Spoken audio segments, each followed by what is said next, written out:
morning. I'm Ann Brennan, and this is Anastassia Van Greshby. and we're the Marketing Moms. We're here today to talk to you about making marketing easy for you. That's our goal each and every week. And we hope we do it. We hope that you walk away with at least one thing that you can put to practice. So we will give you a tip in just a little bit. I do want to remind you that you can ask questions. We're live on YouTube, Facebook, and Twitter. Actually, today it looks like we are not on Twitter. I'm looking at our feed, but we're live on Facebook and YouTube. I hope that you're watching it on one of those. Please go over and subscribe on YouTube. But if you are, leave us a question. If you're listening to this as a podcast, you can't do that. But if you message us, we'll answer those anyway. We like to do that. I want to give you the actionable item of the week. And Anastassia, since this was yours, why don't you talk a little bit about what we were talking about? Sure. So this week we're going to be talking about Google My Business. And I think we've told you at least twice now that it's very important for you to get your profile completely completed on Google My Business. So you should have already done that, because I believe that was the actionable item a couple of times now. So today what I want you to do is create a post on Google My Business. So just like you would on social, consider it a social platform and create a post. Yeah, and you can create just a post that says, hey, we're awesome, right? Mm-hmm. You can create a post that says, hey, I've got this bit of information that will really help you a lot. You can share a blog, or you can create an event. Mm-hmm. You can create a special. They give you a lot. You can create a COVID update. Mm-hmm. Right? So if everybody's back to work full-time now in your office, that's a great COVID update. Let people know. And that was a really helpful thing during COVID. So I love that tip. It's super, super easy. So we're going to talk about Google My Business today. And when we do, one of the first things people say is, I don't know how to find that. So I'm going to give that to you easily. Google.com/business. If you haven't claimed your business, that's where you can go to do it. If you have, it's where you go to sign in. And here's another secret that we know from this end. People tell us all the time that they don't know. They say, oh, I don't know my password. And they get all nervous about it. First of all, use a password protector. Use something like 1Password, some kind of password vault. iStratus is another great one to use. But when you do that, when you go in to sign in, chances are you're going to remember it. I watch everybody get super crazy nervous, and then they try it and they go, oh, I know it. So you'll be fine. You'll be fine. You'll be okay. Or just reset it. Reset it. Reset Exactly. it. It's so simple. Like, people are like, I don't remember my Instagram password. I'm like, okay, go and click forgot password, and then it's going to send you an email. Like, it's so easy to reset your password. As long as you have access to the email accounts depending on what you're working on. It could be a text message, but as long as you have access to whatever was created, then you can get in easily. So exactly. The stress that comes from passwords is amazing. I'm always surprised by how stressed out people are. Even my husband, who is a very calm guy, if I ask him a password, he would think that I have just threatened his life. Something horrible is about to happen. So, all right. The first thing that you're going to do when you go in is to complete your information. And that seems easy, right? Oh, well, of course I'm going to complete my information. Most people don't. They do the basics, but then they forget to add their services or their products, right? Or their hours. And actually, I have another tip for you. I love this because there's so many fun things that we're boring and nerdy about this stuff, but fun to us. Here's a really cool tip. You can make a decision right now about what your holidays hours are going to be for the rest of your business life. You can say, we're always going to be closed on Christmas. I mean, for us, we're always closed the week between Christmas and New Year's. We take the whole week off, the entire office does, right? We can put that in there. We can put in, we're going to be out for Thanksgiving. You can put in any hours you know you're going to be out ahead of time. Just go ahead and put them in. Those are special hours. That's an easy thing to do. So before this started, I went out and added pictures to my Google My Business, because every time we walk in the door, I do that. So another place that people should do this is there. Go in and add pictures. Anastassia, one of the things we do is do this for clients, right? So can you talk a little bit about how that user created content helps on Google My Business? Definitely. So if you go to somebody's Google page, whether you're at a restaurant or whatever, you'll often see the pictures that are in there. It'll say by owner or by customer. So you'll see pictures that people have put up. I mean, restaurants are a great example of this because people love taking pictures of their food. And so they put them up. But just going in, you have a picture that you took of a restaurant's front door that's had The outside of millions, Lours down here, 1.5 million views so a far. million and a half views. And that was, how long ago was that? That was October of last year. So almost, so it's been a year now. Oh, Yeah. okay. Yeah. Yeah. So that means the picture is being seen. So 1.5 million times. yes. So every time somebody puts in Lours as a destination on Google Maps, it's showing them. It's probably showing them your picture. Well, You know. then, and probably if you say local restaurants, right? If Mhm. you say local restaurant, if it's getting 1.5 million views, it's probably coming up quite a bit in just when people are looking it up, right? Yeah. Looking up local restaurants. So yeah, it's a huge, huge help for your business. One of the other things when you're in there, it is the easiest place to get your review link. It even says, share your review link. It actually just says it, share your review link, and it gives it to you because so many people call us and say, I don't know how to find my review link. Like, it's right there. So share your review link. But the most important thing is to answer your reviews. And I love it, Anastasia. You talk about this a lot because people get so nervous. Oh, people are going to say bad things about me. But you Yeah. talk about that And I a think they lot. let them say bad things about you. If now look, there's two ways to look at it. You can look at it as, oh, they were so mean and blah blah blah blah. First of all, did you do something that you can improve upon? So look at it as an opportunity to either retrain your staff or fix something. If not, that's okay. How you respond to that person, even if they're being completely unreasonable, which that often is the Oh, it case. happens all the I time. mean, we bring up the example, I'm sure we brought it up last week, of the restaurant during COVID when they were slammed on the Cinco de Mayo, which was a Tuesday, and their tacos. So there are instances where they're being unreasonable. And as a person who reads reviews, I can pretty much tell when somebody is being a little unreasonable. Right. But if somebody has a legitimate concern and it's either not responded to or it's poorly responded to, I think that's even worse than being not responded to. Right. Then, as you kind of take a double look at that business. So make sure that you're responding not for the person who has left you the review, because if they're leaving you a 1-star review, they're probably not coming back. Right. But what about me or you or some other person? Because everybody's reading reviews and they're going through and they're like, okay, this has all these 5-star, 4-star, and then you see this 1-star and it's like, oh, you read it, you read the response, and you're like, oh, okay, they've made a concerted effort. They appreciate the feedback, and they're gonna see how they can do what they can do to improve the experience for the next person. So Absolutely. And one of the best, this is my favorite thing to tell anybody who's trying to answer reviews. Always start with thank you. mhm. And I know it's hard. Somebody just left you a review and they said, I've been coming in for 25 years and it was always perfect. And tonight it was horrible. And what you want to say is, oh my God, you jerk. You've been coming here for 25 years and you never left a single good review, but one night you had a bad, and you just want to scream at them. But instead, if you say, thank you, thank you.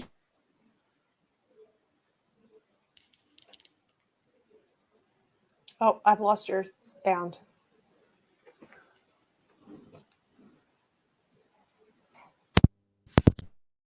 You there?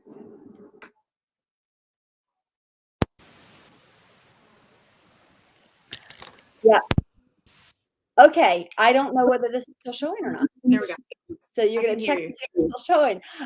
Maybe we'll cut this out of the whole thing. Maybe we won't. If we're still showing, that's great. We had a browser issue as we were in the middle of talking. But I want to say this. If you get a bad review, the first thing you do is say, thank you. Thank you so much for leaving the review. We cannot do it without your feedback. We cannot make improvements without your feedback. Even if you think, oh my God, this person is being a total jerk, I'm not going to improve a darn thing. Still say that. That's how you respond. All right. So let's go on to what we talked about earlier, which is creating events, specials, and posts. Anastasia, is there for a couple of things? Why are we doing this? Because it's not like this is social media, right? Why are we posting? Why? Because it's Google. So we're going to post anytime Google gives us an opportunity to promote our business, our events. We're going to use it because it's going to be more easily found. It's going to give you those points that you need for Google. And the thing is, you really just don't know where people are going to find out about something. It may just be, that you're a mechanic and I'm broken down and I look on my Google Maps and I find a mechanic and you're close by. What have you posted? You're like, oh, there's 2 or 3 to choose from. I'm having issues with my brakes. This guy has a promotion. They're equal in terms of reviews. They're equal in terms of satisfaction, but customer satisfaction. What's going to give me that incentive to go to one person versus another? And that could be that I can see what events they're promoting, whether or not they're charitable, if they've got some kind of a special on, like their break special or something like that. It could be something like that. So what's gonna make you stand out from your competition when somebody is just doing a basic search for a generic term in your area? Absolutely. The other thing is we will say this on this podcast. You will probably hear this in every single episode. If a platform creates a tool, they want you to use it and they will reward you for doing so. So they've created this opportunity for you to post. So use it. Use it. I just cannot stress that enough. Use the tools they give you. So in this case, they're giving you that opportunity to post. They're giving you an opportunity to share something. Actually, speaking of that, let's go right back up to the complete your information part, because this is something that is really important and we skipped over it. There is a part that you're going to go down and it's going to say attributes. And interestingly, I'm not sure why these are all lumped in together, but it will say things like, is it handicap accessible?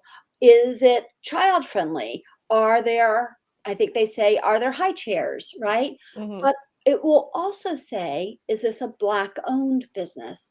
Is this a woman led business? Is it LGBT friendly? All of those things are things they really want you to answer. So do answer them. And there, I think it also says to you, which credit cards do you take? So answer all of those questions. I know we said answer all of them, but I'm being very specific here. Those questions are ones that people skip.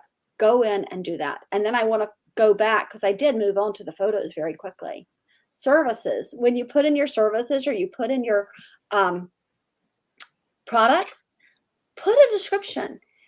And why is that? It's because they use, I call them like little spider bots, right? They're just going out there, the Google bots, they're going out there and they're finding information. And if you say, we offer social media marketing, and that means we post for you 7 days a week, and we go into describing exactly what we do, it makes it much more clear to those Google bots that we are a real business and we do real things and we are exactly what this person's looking for, right? So fill in that information. You may even want to talk to a copywriter about that part. Make sure that is really filled in well. That's so important. So, all right. I want to, Anastasia, talk about updating it regularly because we do this for our clients. Yes, we do. So every week these posts expire. So you need to keep it up. You need to be putting them up once a week, at least, to make sure that that your information is staying up to date. Google's not just going to say, "Oh, they put this up, it's good." Now, a promotion or an offer, they call it an offer on Google. They do have time frames, so it does say how long is this promotion good for. So that's going to stay up there for the duration of your offer. And the same thing goes with events. So it's going to keep it up there for the duration of the event. But your post, no, they're going to expire and you're going to get a notification that says this post is about to expire. So just keep it updated. Yep, absolutely. The other thing to keep in mind with this is that Google is always changing. So when we started ASMM, so 5 years ago, we started ASMM, there was actually, I think it was, oh gosh, what was it called back then? It was Google, oh my Plus, gosh, Google Plus. Google Plus, right? There was Google Plus, and then that went away, and Google, for my Google My Business came up. And they offered, the things they'd been offering was, this is my place, this is where I work. But they started adding so much to it. And now you can get analytics in there. There's so much that you can do. The posting is new. The COVID update came up for some clients and not for others. Mhm. There was a place last year, and I don't know that it's still there. I should go back in and check, where you could say, hey, you can't buy from us now, but you could buy a gift card for when we get back, right? There were all kinds of things they were doing. So use those things, take advantage of them, pay really, really, really close attention. It's very, very important. Anastasia, I'm going to share a comment. Did you see it? So Lauren is one of our clients, and she's with Challenger Auto, and they do a phenomenal job for us, actually. But we also they are a client of ours. As she said, you ladies are wonderful at what you do, and I love that. So we have the best clients. We We really do. do. We do. They So, take good care of us too. Over at oh my Challenger. gosh. Yeah, Challenger. I will never forget calling Jeff, and we're in Maryland.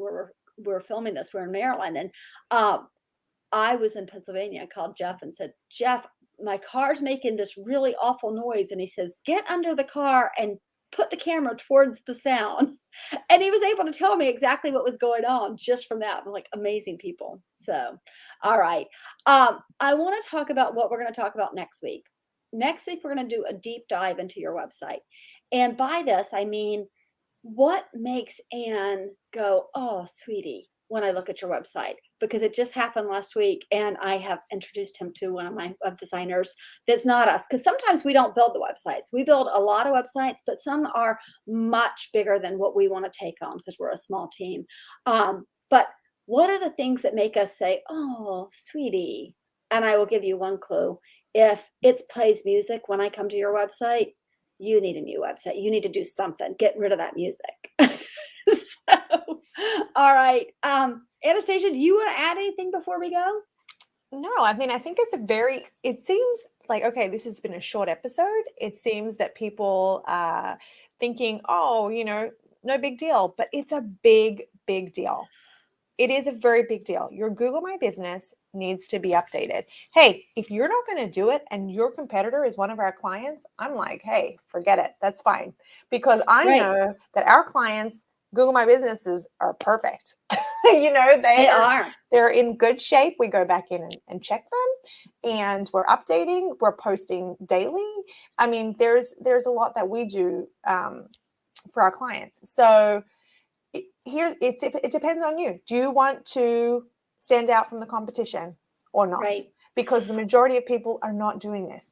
So Exactly. Well, and let me tell you, actually, this is a big, I cannot believe we didn't say this in the first place. We say update regularly. That doesn't just mean go in there and add something. It means pay attention, because here's the thing that you are going to be shocked by, because everybody is. They have no idea that this happens. If you're not paying attention to your Google My Business, Google is depending on customers to tell them about you. Sometimes that means it's not customers. Sometimes it's competition. So we have had people where I go in to look, because we look every single week. We're looking at Google My Business for our clients. We go in and look, and their address has been changed. Another mechanic down the road has added his address to our mechanics listing. I had one company that has 6 locations. 5 of them had the address changed when I went in to check. And you get a week. It gives you a week to say yay or nay on this. But if you don't, they're like, oh, well, it must be right. And so they change it. And that can mean that a person who is a competitor or a prior employee, because we've seen that happen too, can say permanently closed. And unless you're paying attention, it will be marked as permanently closed. And that one, if it stays long enough, you lose access. Actually, that's a great point that you brought up just now. Something that we have not mentioned is, who are the users on your Google My Business? That's a good actionable item to tag on to that, put up a post. Go in and check. Because if you have had people in the past that have either worked for you or family members or whomever have access to your page, which is great to have the help, but they can also take you down and they can remove your listing. And if you don't have a Google listing and somebody's trying to find you, you don't exist. Yes. No, you So, absolutely do not. or they could harm your business. Anytime that there is a possibility, like make sure you are the primary owner. In Google world, owner is the admin, but primary owner, for instance, Anne is the primary owner to our account. I'm an owner as an admin, but I can't remove Anne. Anne is the only person that can remove Anne. So make sure that you are the primary owner. Absolutely. Absolutely. Okay, we have a question here. Yeah. Yeah. So Casey Brooks says, so someone not on your account has the ability to change the address? Yes. Yeah. You can go in right now and you can, so how it works is you say, suggest an update. And the update can be, oh, they changed addresses, they've moved. It can be they've closed. It can be, oh, we got a new phone number. It can be anything.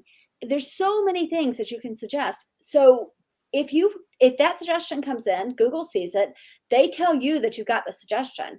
If you do not respond to that suggestion, then it becomes the new thing. Yeah, I know. She said, Casey says, oh my is right. It is so important. Oh my gosh, I'm so glad we mentioned that one. That was one that was on my mind, and it's always one that surprises people when I tell them. So you need to know right now, we said your Google account, that go in, post something. If you don't own your Google account, if you don't know your Google account, go in and find it right now. Make sure you're the primary owner, and make sure you're at least once a week checking on it. If it's every Monday or if it's every Tuesday, put it on your calendar to check it at least once a week. If you are working with a website design company or any other marketing company that tells you that they have to be the primary owner of your Google My Business account, or they have created that account for you and they have not made you the primary owner, then you need to beware. Because under no circumstances should you not be the owner of your accounts on social, on your website, whatever. You need to be able to access. You never know when a relationship's going to go bad, or if the person that you're dealing with suddenly goes out of business or gets sick, or as Anne likes to say, gets eaten by a bear. You need to make sure that you're in control, because it's your business, it's your livelihood. Is it going to affect them that much? Probably not, but it will affect you. Absolutely. Absolutely. All right. I have kind of a gift for you today. Over the weekend, I was working on something and I realized I had never shared some free ways to do well in your business, to market your business. So if you go to asmmdigital.com/blog, you will see an article up there about free things you can do to market your business. And I'm telling you, they're super easy. They're all free. You don't have to call me. It's really that easy. So go over and check out the blog at asmmdigital.com/blog. And if you want to take some courses, you can go to asmmcampus.com and take some courses on what we're teaching here today. But we will see you again next week, and we're going to dive into the oh sweetie websites and talk about why you just don't want those. So, all right, everybody, have a great week. We'll talk to you soon. Bye-bye.